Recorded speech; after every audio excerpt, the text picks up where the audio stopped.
کا فریضہ انجام دے رہے ہیں اور دارالعلوم دیوبند جیسے ادارے کے اندر صدر المدرسین کی حیثیت سے جس بیدار مغزی کے ساتھ ایک ایک جزئیے پر نظر رکھتے ہوئے آپ کام کر رہے ہیں.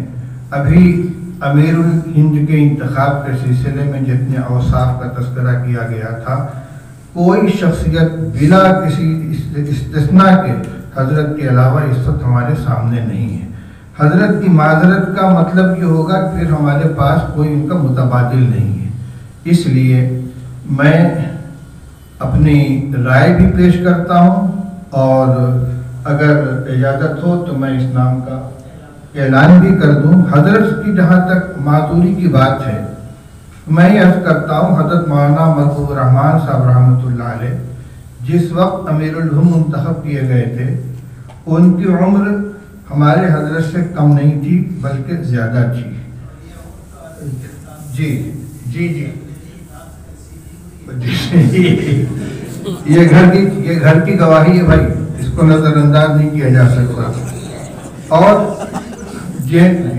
میں جو بات کہنا چاہتا تو وہ یہ تھی کہ حضرت مولانا محبوب الرحمان صاحب نے امیر الہند منتخب ہونے کے بعد مجھ کو بلایا تھا بنارس سے دیوبند، اور یہ مشورہ لینے کے لیے کہ یہ ذمہ داری جو میرے اوپر آئی ہے میں اس کو کیسے انجام دوں.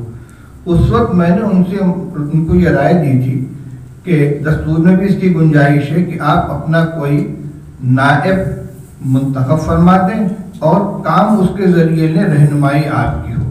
الحمدللہ آج خود حضرت کی زبان سے وہ نام بھی سامنے آ گیا ہے جو انتہائی مناسب ہے. اس لیے ضابطے کی کارروائی کی تکمیل کرتے ہوئے مولانا مفتی سلمان صاحب کو نائب امیر الہند منتخب کر دیا جائے اور حضرت صدارت کی امارت کی ذمہ داری سنبھالیں. انشاءاللہ گاڑی پہلے سے زیادہ رفتار کے ساتھ چلے گی اور جو کچھ اس کے اندر جھول رہ گیا ہے، جس کو محسوس کیا فرما رہے ہوں، اس کا بھی انشاءاللہ ازالہ ہو جائے گا. اسی کے ساتھ میں حضرت مولانا سید ارشد صاحب مدنی دامت برکاتہم العالیہ کے امیر خامس ہونے کا اعلان کرتا ہوں.